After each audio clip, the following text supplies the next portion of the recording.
Au fil des millénaires, l'écosystème compose avec le subtil équilibre entre prendre et donner, afin de maintenir sa lente évolution, son développement, afin d'assurer sa pérennité.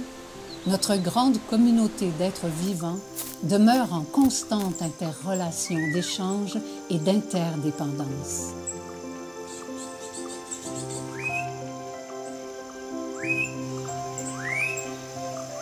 Dans cette longue évolution, dans cette grande chaîne du vivant, quelle que soit l'espèce, les défis pour la survie sont multiples.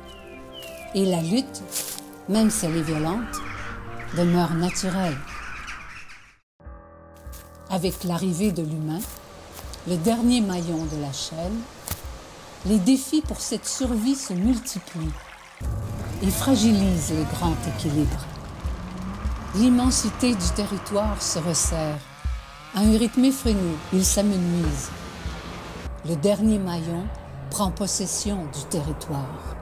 Et désormais, les chemins se croisent et se partagent. Chacun à sa manière cohabite et s'acclimate. Mais la lutte, autrefois naturelle, est aujourd'hui inégale. Ce déséquilibre engendre un besoin, du soutien, des soins.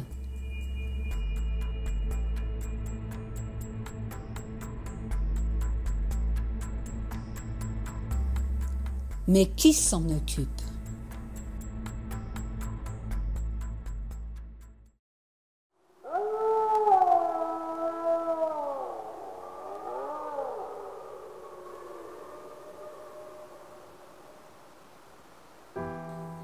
Dans une petite planque de 43 acres au cœur des cantons de l'Est, Anne-Marie et Jimmy sont de ceux qui travaillent à maintenir ce grand équilibre. Des gardiens actifs d'une terre d'accueil. Ici, quel que soit son état, avec attention et dévouement, on soigne, on fortifie, on adoucit la lutte, le temps qu'il faut pour se refaire. À chaque fois qu'on reçoit un nouvel animal au refuge, c'est comme un nouveau travail à temps plein qui commence. Au refuge, ils s'assurent que chaque petite bête puisse prendre des forces. Avec le temps, ils ont développé des techniques pour gagner du temps. Leur approche est différente selon l'âge et les espèces. Ils prennent chaque fois le temps qu'il faut. Pour chaque espèce, on leur fait un habitat qui leur convient. Ici, on a le parc des ratons laveurs.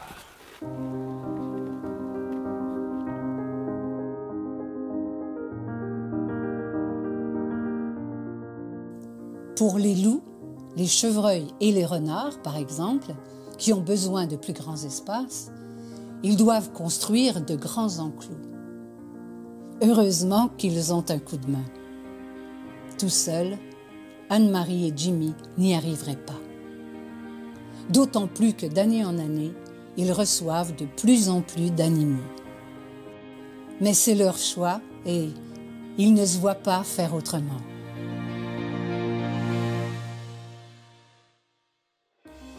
Cette année, le duo du refuge soigne environ 300 petites bêtes et ce nombre peut augmenter l'an prochain.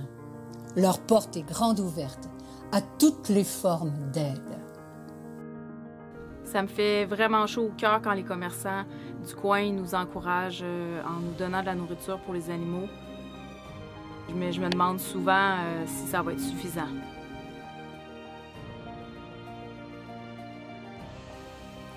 Au-delà des inquiétudes, et quelle que soit la saison, nos deux passionnés assurent à toute cette faune l'ensemble des besoins de base tout au long de leur convalescence. Ce matin, il faut laver les bouteilles, nettoyer les cages. Je vais aller tailler des branches, chercher de la verdure. Faut que je trouve de la viande pour les coyotes. Faut que j'appelle le vétérinaire. Après ça, je vais réparer leur parc, puis après ça, j'embarque sur le tracteur.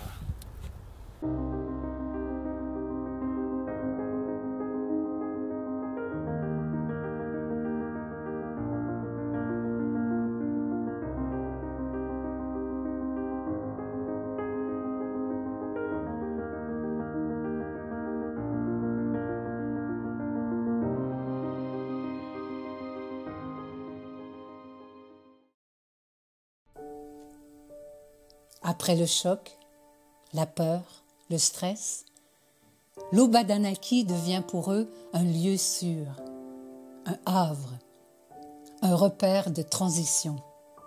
Et la trêve dure le temps qu'il faut, le temps de s'assurer qu'on est enfin prêt à se remettre en marche.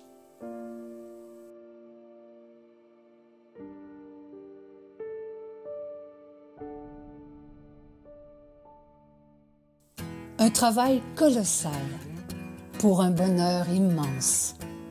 Une relation d'échange et d'interdépendance dans la grande chaîne du vivant. Un petit pas pour maintenir le grand équilibre. Un pas vers la liberté.